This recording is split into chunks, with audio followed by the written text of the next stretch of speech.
Good evening and thanks for joining us. We start tonight with the news of the death of a student. Elon sophomore Jordan West died early this morning. According to an email from Smith Jackson, Jordan experienced trouble breathing. His roommates called 911 and he was taken to the hospital where he died. Don Grenese spoke with friends and professors who knew Jordan. He joins us now in the studio. Don? Thanks, Nicole. During his short time here, Jordan West bonded with students and faculty members who he would come to call his friends.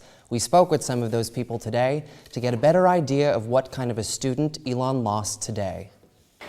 He was probably the most liked person in the class. He was articulate, he was so intelligent, but he was approachable and he was funny. He was the kind of person that you would run into around campus and he would make your day better. Every time you were around him, you just wanted to smile and you couldn't help but enjoy yourself. Wherever you saw Jordan on campus, you could spot him from a mile away. With his infectious personality, Jordan West made people around him happy. A special event was held in Mosley today to honor his time here at Elon. Elon sophomore Savannah Chasen lived in the same building as West last year. If he was driving past me in a car, he would open the window and, hang out of it and say hello. He was just one of those guys he couldn't not brighten your day. Julie Overman, his college writing professor, will never forget some of West's creative writing. There was an assignment about an email to one's parents, and he made it into this whole fantastic story about how he was abducted by aliens and all this stuff, which was totally not true. It was totally creative, but it was the best one in the class. West was extremely active outside of the class as well. He worked closely with America Reads. What most people don't know is that he took time out of his week, every week, to work with students who were at risk of failing their grade. Those kids loved him. He really made a difference in their lives. I can't imagine how much he'll be missed by so many people.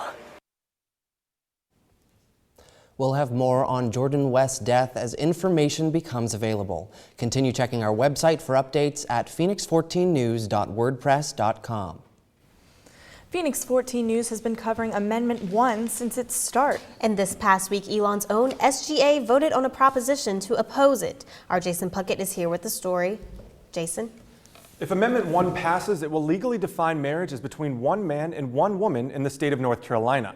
On Thursday night, Elon's SGA voted on a proposal that called for them to officially oppose Amendment 1. I attended the meeting and spoke with the author of the proposal and one student who opposed it. I really didn't know what to expect. I like to think that Elon's a pretty progressive place, but I realize that's also probably a lot of the people I hang out with. Lauren Clapp had to convince more than just her friends when she proposed a new amendment to Elon's Student Government Association Thursday. I guess I wanted to talk a little bit about this resolution at Elon, what it says and what it's going to mean. Clapp's proposal, which she wrote on behalf of Spectrum, asked SGA to officially oppose Amendment 1 to the North Carolina Constitution. The proposal was based off of Elon's non-discrimination policy, which says that Elon will not discriminate based off of sexual orientation or gender identity in the operation of its programming. We have an institutional commitment to diversity, and what sort of message would it be sending if we don't pass a resolution saying that Amendment 1 is discriminatory?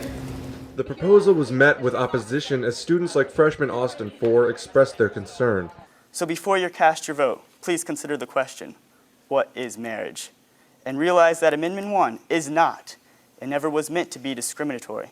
It is purely meant to protect the future of this wonderful state. Thank you for your time and approaching this issue with an open mind. After about an hour of deliberation, SGA voted to pass the proposal with a vote of 25 for, 1 against, and 12 votes abstained. Brown? Abstained. Ryman? Satelli? Aye. I spoke to SGA President Darian Flowers after the meeting, and he told me that their first step in upholding the newly passed legislation is to contact Senator Rick Gunn and Representative Dan Engel to express Elon's stance on the issue. Voting on Amendment 1 for all of North Carolina will take place May 8th. For more information about voting procedures and locations, visit our website. Primary election day may be next week, but you can vote right now. If you want to participate early, Spectrum is offering rides to the polls. All Elon students are eligible to vote as long as they are U.S. citizens. Transportation is being offered to Graham Library for voting on Thursday at the following times: 10 a.m., 11 a.m., and noon. And on Saturday at the following times: 10, 10:30, 11, 11:30, and noon. For non-North Carolina residents who live on campus, you can print out your housing assignment from On Track. If you live off campus, just bring your lease or a bill.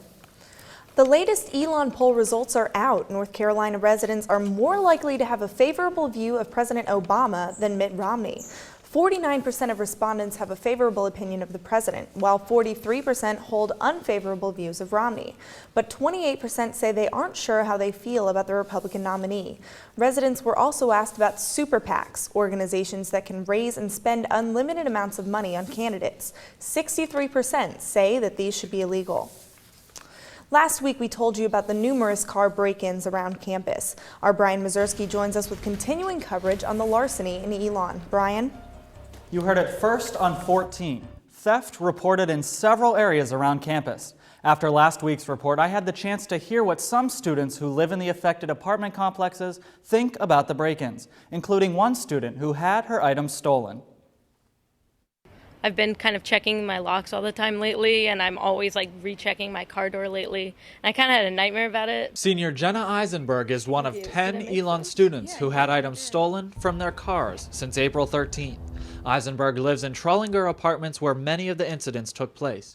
Her GPS, iPod, and pocket knife, all valued at more than $300, was stolen from her car. I know a lot of people, we'd leave our wallets and our purses in our car and my GPS up, and I used to be in the habit of always taking that down and taking my wallet, but I kind of fell out of the habit just by feeling so safe on campus. Police say the break-ins happened to unlocked vehicles on West Trollinger Avenue, Brookview Drive, and Wooddale Drive, and more than $5,000 of items have been stolen. Elon Town Police are still investigating the incidents. Students say they're glad to know what's happening. It's really surprising to hear that that's going on right outside the window that I didn't know about. And I think people are just kind of looking for the quick buck and see something and just kind of don't really think about it and just take it. Police say there are 2 things you should do to stay safe when exiting your car.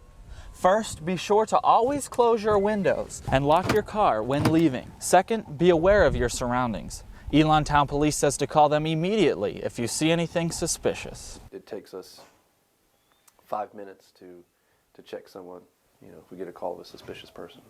And you may just very well solve a string of break-ins. Although Eisenberg still doesn't have her possessions back or even knows who stole them, she makes sure she locks her doors and says it's a lesson learned and not necessarily a bad one. In the end, I actually think it was good. I needed a little reality check before I left college, and now I'm definitely taking my stuff out. Police also say to keep serial numbers for all of your personal belongings. It is easier for police to track and find missing items with that information.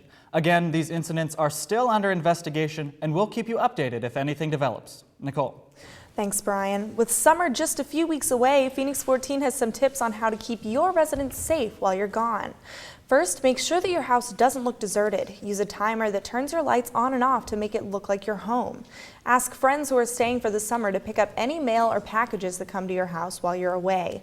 Double check that all doors are locked, including the door leading into a garage. And if you need to leave a spare key, don't leave it somewhere obvious. Leave it with a neighbor or trusted friend. Or if you have to leave it at your house, make sure that it is well hidden. When you apply for jobs, a potential employer might look at your Facebook, but earlier this year, some employers went a step further and actually started asking for Facebook passwords during job interviews. A new bill could make that illegal. The Social Networking Online Protection Act would ban employers from requesting access to private accounts. The act would also make it illegal for schools to ask for personal login information during the enrollment process or for disciplinary reasons. In March, the Food Network came to Elon, and later this month, University Grill will make its television debut. The restaurant was the subject of popular Food Network show Restaurant Impossible.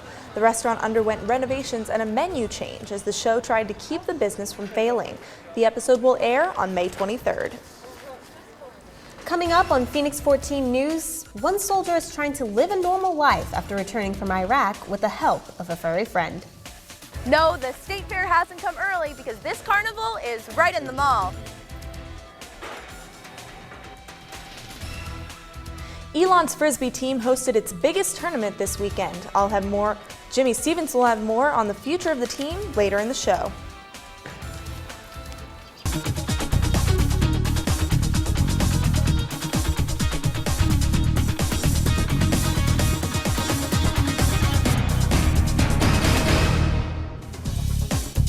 What if you could create a startup business? That was the question at a panel for entrepreneurship majors.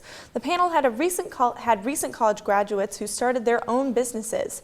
They offered advice and shared stories of their paths to success. We spoke with sophomore Nick Agrawal, who already has a successful business of his own. A summer baseball league where we have college baseball players come and they'll compete.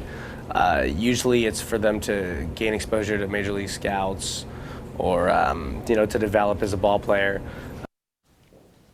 Several Elon students are involved with an explosive film project on campus. Students from all over the country submitted scripts to the Sprite short film competition earlier this year. The 6 finalists were given $15,000 to bring their scripts to life. And one of those finalists is Elon senior Jay Light. As the writer and director of the film Rocketeer, Light says he's trying to reach outside of the Elon community for help in creating the film. We're basically the only school on the East Coast that's been able to participate in this year, so that's another great honor. We really want to emphasize that it's not just Elon who's behind this, but it's the entire state of North Carolina. We got crew and cast from all over the state. We did some shooting all over the state, and of course we're trying to promote this all over the state. Vote for Rocketeer beginning in early August. The winning film will be shown in 23,000 theaters across the country. If you heard carnival music around Burlington, you were not going crazy. Grace Sweeney went to a carnival parked right nearby. Nicole, when most people think of Holly Hill Mall, they think it's home to La Cocina and Yo-Zone. But there was something a little different in the mall's parking lot last week. For 5 days, games and rides replaced cars in Holly Hill parking lot as the carnival came to town. Carnival worker Ricky Williams says he enjoys traveling and meeting new people at every stop they make. About working out here with the carnival, you get to meet a lot of wonderful people, a lot of beautiful people, and you get to make a little money and have a little fun. Williams runs the dartboard. He lets people take a shot, but the next one will cost him. This is $5. And this fair isn't just fun because 20% of the profit goes to the DARE program. DARE, which stands for Drug Abuse Resistance Education, helps educate middle schoolers in Burlington about the effects of drug and alcohol. Corporal Jack Boyles runs the program in Burlington. Through the whole program, we talk about making healthy choices, wise choices.